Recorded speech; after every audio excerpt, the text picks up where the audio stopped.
Bismillahirrahmanirrahim. Assalamualaikum warahmatullahi wabarakatuh dan salam sejahtera untuk kita semua. Perkenalkan, saya Muhammad Takdir Muslihi.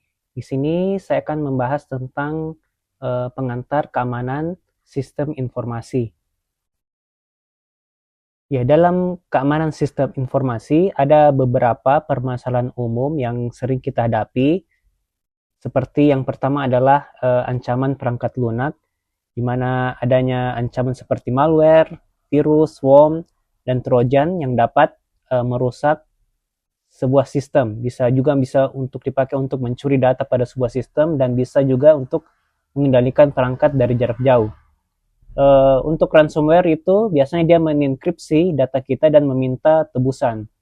Kemudian ada juga ancaman lain seperti serangan cyber berupa phishing, spoofing, dan denial of service atau DOS yang dapat mencuri informasi sensitif, menipu user, dan melumpuhkan sebuah sistem. Kemudian masalah umum lainnya adalah kerentanan sistem, yaitu adanya celah keamanan di dalam sebuah software atau sistem yang dapat dengan mudah dieksploitasi oleh penyerang untuk mendapatkan akses tidak sah atau menyebabkan kerusakan. Kemudian ada beberapa orang yang bertanggung jawab dalam keamanan sebuah sistem informasi seperti Chief Information Security Officer yang bertanggung jawab atas strategi keamanan secara keseluruhan dan mulai dari kebijakan serta implementasinya. Kemudian ada juga yang disebut dengan analis keamanan yang memantau sistem, menganalisa ancaman dan merespon insiden keamanan. Dan termasuk juga para pengembang perangkat lunak yang menulis kode agar lebih aman dan memperbaiki bug atau kerentanan. Termasuk juga di sini biasanya software tester yang menguji software atau sistem itu secara keseluruhan. Nah, ada yang disebut dengan zero day attack. Nah, zero day attack ini adalah serangan yang memanfaatkan kerentanan dalam sebuah sistem yang belum diketahui atau belum dibuatkan patch keamanannya. Serangan ini sangat berbahaya karena sulit dideteksi dan dicegah. Jadi cara untuk menanggulangi dari zero detect ini adalah dengan adanya tim yang bisa respon cepat dan strategi mitigasi. Adapun tindakan umum untuk menyelesaikan masalah zero detect ini, yang pertama itu adalah kita harus bisa melakukan deteksi dini menggunakan sistem deteksi, atau bisa juga membuat honeypot untuk mengidentifikasi aktivitas yang mencurigakan. Kemudian kita bisa mengisolasi sistem yang terinfeksi untuk mencegah penyebaran serangan. Kemudian bisa diimplementasikan cloud security yang mumpuni untuk deteksi anomali dan selalu menggunakan atau memperbarui patch yang keamanan yang tersedia dan yang terbaru.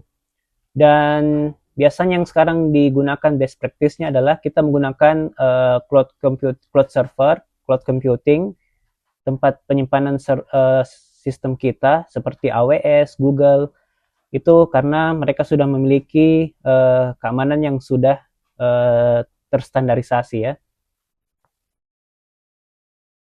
Ada beberapa jenis-jenis kerawanan sistem keamanan. Yang pertama itu adalah kelemahan autentikasi seperti menggunakan kata sandi yang lemah dan kurangnya autentikasi multifaktor ya. Kemudian ada beberapa serangan yang bisa dilakukan oleh hacker seperti SQL injection dan cross-site scripting. Kerawanan sistem ini bisa dieksploitasi oleh penyerang untuk mendapatkan akses yang tidak sah, mencuri data atau menyebabkan kerusakan. Nah, berdasarkan dari hal-hal yang telah dibahas sebelumnya, maka di sini pentingnya pengelolaan keamanan sistem informasi. Jadi, pengelolaan keamanan sistem informasi adalah upaya untuk melindungi 3 hal yang disebut dengan CIA, yaitu kerahasiaan, integritas, dan ketersediaan. CIA ini adalah bahasa Inggris ya, confidentiality, integrity, dan availability. Kemudian tujuannya adalah untuk mencegah akses tidak sah, melindungi data dan kerusakan atau kehilangan, dan memastikan sistem beroperasi dengan benar. Kemudian bagaimana mengelola keamanan sistem informasi, yaitu dilibatkan kebijakan, prosedur, dan kontrol yang dirancang untuk mengurangi resiko keamanan.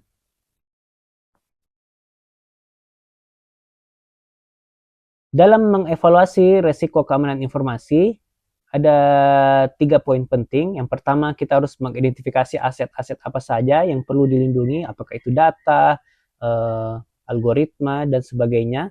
Kemudian kita mengidentifikasi ancaman, kita identifikasi potensi ancaman terhadap aset kita, kemudian analisis kerentanan, menilai kerentanan seperti bug-bug yang dapat dieksploitasi pada sebuah sistem.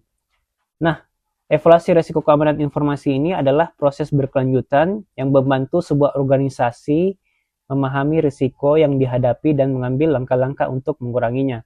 Ada yang disebut dengan metode Open Web Application Security Project yang bisa membantu kita mengidentifikasi kerentanan pada sebuah aplikasi web ya. Mungkin itu saja yang bisa saya bahas pada video kali ini. Sampai jumpa di video selanjutnya.